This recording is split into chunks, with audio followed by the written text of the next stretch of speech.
Where are you from? I'm from Lexington, Kentucky. And what was it like growing up in Lexington? Slow pace compared to like the city life, I would say. But as far as growing up, I grew up in a church, so I pretty much spent most of my childhood in the church doing music. So wasn't too much experience out in the streets until I hit probably like high school. So yeah, slow pace, man. Definitely compared to here. Yeah. And so what were you doing in the church? Like, were you playing an instrument or singing? Drums, piano, trumpet, singing, choir. Oh, wow. Yeah. So you're basically like a multi-dimensional, basically. Right. Be a good way to put it. Yeah. And so once you got to high school, you said like you were introduced to the streets. Stepped out a little more from, I guess, the security of being in church. You know, hanging out with friends. We was in the hood, so you know it's only a matter of time before you get yourself in some shit. Yeah. But I was blessed not to get in nothing too crazy. Still here today. And so how do your, coming from your religious background, how does your family feel about your rap career now? They support it.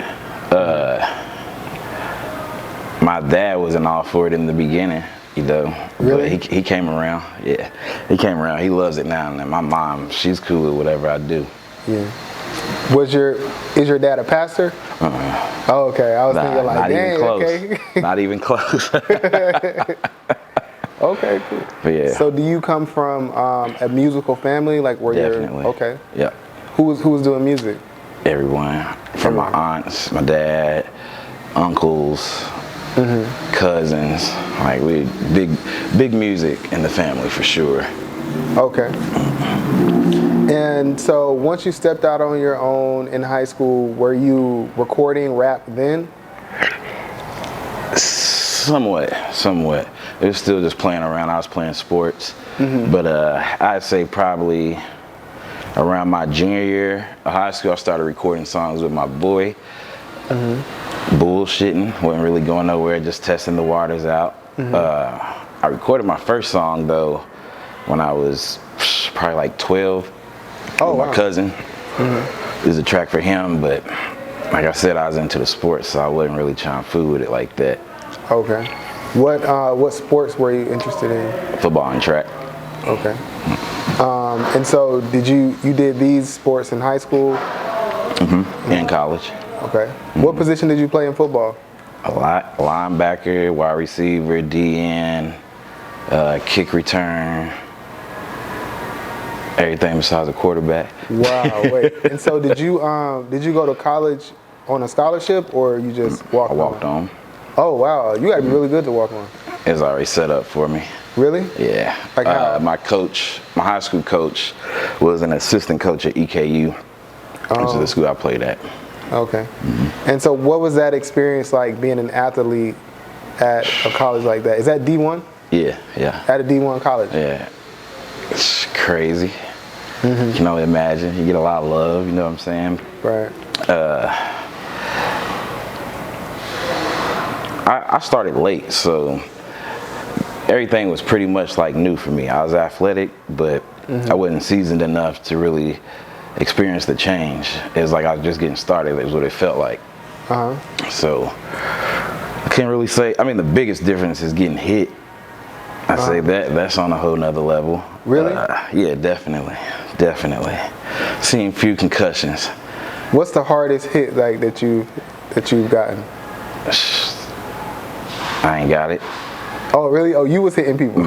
Even when I was playing offense, I was bigger. So Yeah. you know, you can control that weight. So I maybe in practice, I got tagged good in practice one day. I got stuck between our two biggest linebackers, trying to get the catch. Yeah. It wasn't a good one. Wait, so wait, the hits even hurt when y'all got the pads on? Hell Sorry, yeah. bro, I'm an artist. Yeah, I'm not. hey, feel you, yeah. The For pads real? don't save you, it just limits. Dang. Okay, and so While you were in college, were you making music at that time? Yeah, it was starting to get more serious. I teamed up with a few other buddies at the school. We probably had about 10, maybe 15 people recording in the dorms on MacBooks and shit, or laptops. We didn't have no mic. We was recording tracks right into the computer. Dang. And we did that for about 2 years. And then I say by our junior year, we was like, all right, we got a little something, so we need to see what we need to do to take it to the next step. Yeah. And we took it from there. The group was GSC, the Wolfpack. And just a bunch of us that was already clicked up or whatever, but it didn't last long. It's short, you know how it gets when you try to get so many people doing one thing, but everybody want to do their thing. So, how many people were in the group? In the group, officially, it was 5 of us. Oh, okay. All right, so y'all like the Wu-Tang numbers, sort of getting you know, up there. somebody always want to get added in. Yeah. What I got to do to be in the group? No, that's crazy. Yeah. Okay. And so, did anybody get signed from that, or were y'all all independent? Everybody's independent. Nobody got signed. Like I said, we still didn't really know what we was doing. The production wasn't really there. And our city is a little slow, I guess, on the music scene, so it wasn't a bunch of like producers or engineers available. So we had to learn how to do it ourselves. Oh, okay. And so, are you independent now? Or are you signed to a label? Independent. Okay. The GSC Music Group is our label now. Okay, so you're a label owner. Would you sign to a larger label? I wouldn't say sign. I would do a partnership. Like a partnership? Okay. Yeah. Yeah. But you wouldn't sign any artist deals. You would more so do a distro partnership with the label? Ideally, yeah, because you know, the label, they're gonna provide you this and that, and I produce, engineer, make my beats. I really don't need nobody in between all that trying to make a decision for me. So it'd be better off in a partnership so I can keep that control. Did your background in the church influence the music that you make now, or the way that you make music? Not at all? Nah. I mean, I do a little R&B every now and then. I would say that probably influenced, but I'm stepping away from that too. It's more like a little experimental phase. But you know, people hear you one way, they ain't necessarily trying to hear you the other way. Okay. You know what I'm saying? Yeah. Not until you solidify your position. So are people from your church listening to your current music? I doubt it. Maybe like my little cousin or something. We Hebrew Pentecostal, so yeah, it's like a lot of people call it like Seventh-day Adventists or Saturday. Okay. So we ain't even supposed to be listening to what we call worldly music. Yeah. Oh, so it's like super strict. Yeah. So people call it like secular. I guess, yeah. Dang, and your family still rock with you? You got a good family. Hey, they ain't perfect. But I mean, at least they try. They try to keep us, you know, around a good environment. But you know, my parents went through their trials and tribulations too. So they wasn't loose or nothing, but it wasn't like, oh, if you do this, I'm gonna scorn you. Right. Has your music career caused any conflicts in your personal life? Yeah. Sure, with the lady. Okay. Yeah. Yes, that's a common answer. Wait, so what happened, if I may ask? Being a guy, you know. Not focused on the job, trying to do the extra shit. You know how it goes. I mean, a lot in the beginning was just, we didn't really have no direction with it. She didn't understand what we was doing. And she was like, it's a waste of time, so I had to change her mind. Wait, she thought it was a waste of time? She didn't understand the music business probably? Yeah, I mean, she did. She didn't understand the music business. She understand the ideal of the music. Her dad was a musician, so she understood it in that take, but you know, her dad plays an instrument. He's making money at gigs, so she's like, you out here doing shows, but you ain't making no money. So so she's comparing you to her father. Did you sew it up? Yeah, we good now. Oh, okay. Yeah, she support big time 100. So for artists out there who are trying to maintain their relationships, because I'm telling you, when I ask that question, everybody's like, oh, it's always their significant other. Yeah. How do you maintain a relationship when you're trying to pursue something that's so time intensive as music? Love. If you love somebody, you'll work it out. Yeah.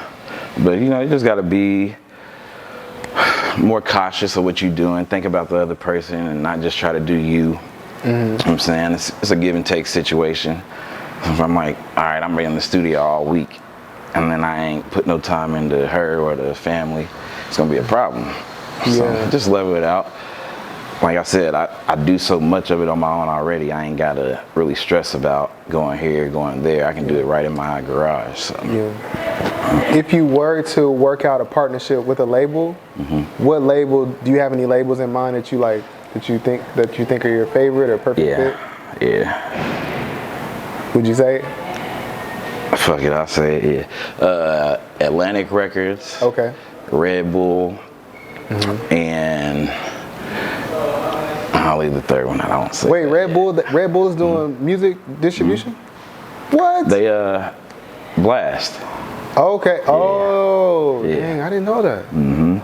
That's what's up. And they more like directive into that way of like, either artist, if you can create everything, like we're not here to get in the way, like yeah, because that ain't their first. And that's part of like Red Bull, you know how they are. Yeah, be original.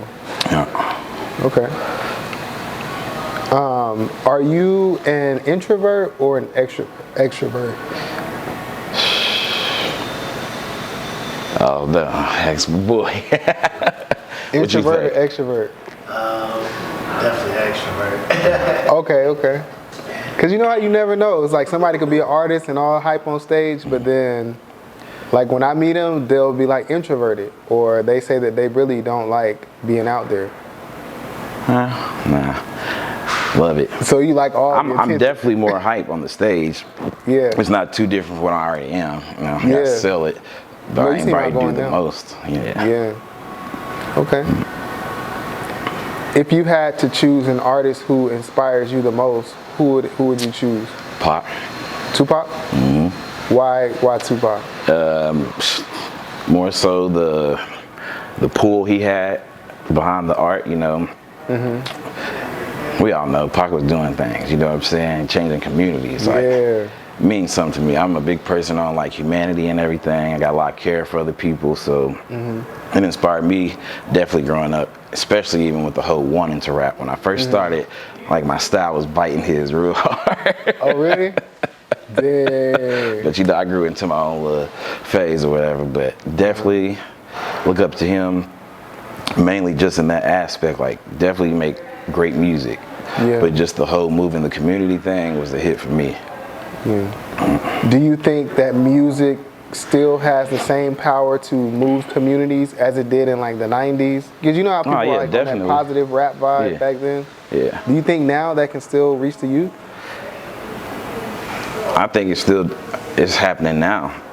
Yeah. Maybe not on a grand scheme of like Pac. Nipsey was a good version, you know what I'm saying? True. But rest in peace. I mean, there's a lot of rappers trying to do something. Even the whole thing with NLE Chopper doing the health thing, you know what I'm saying? Like, just being conscious. Like, I see it there. Yeah. Do you feel like, you mentioned like caring about other people, so it makes me wonder like how you feel about like the current state of rap and how dangerous it's becoming for you as an artist. So, you know, you may be thinking about other people and your fans, but then somebody may be... Yeah. How do you deal with that? Stay ready. Really? Stay ready for the shenanigans. As far as the state of it right now, I mean, it's wild. Like they say, it's the most dangerous job to have, you know what I'm saying? Yeah. We spend a lot of time out in LA, and my dude's always cautious. Even my dudes out there, be careful, man, be careful. Niggas out here is wilding. You know what I'm saying? So it ain't like you can just go do a show no more. You get any type of little hype, they try to get you. So it's like it puts a target on your back when you're in the music industry. Yeah. And is there ways to get around that? Like, do you check in or? I don't know. I ain't gonna make no comment on that for real. Oh, but okay, I get what you're saying. some people gotta check in, some people don't. You know what I'm saying? So it's a respect thing.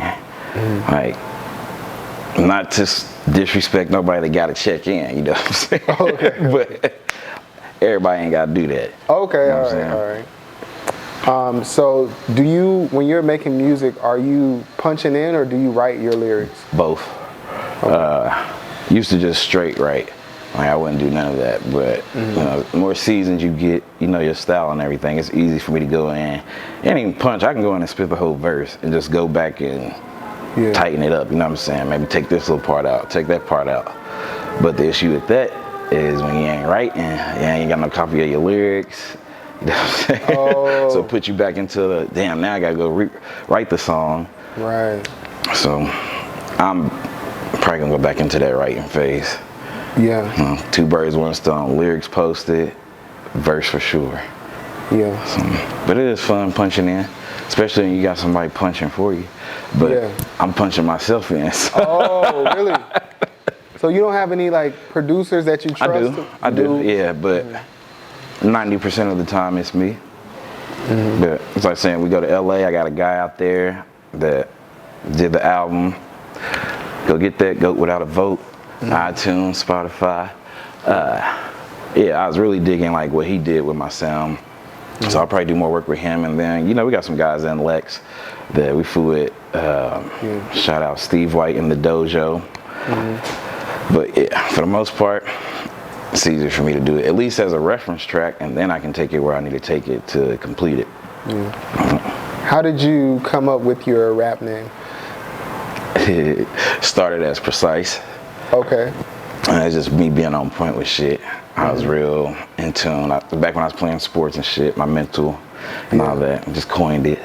They used to call me Dopey because I used to walk around looking sleepy all the time. Oh, Lord. So that was my upgrade.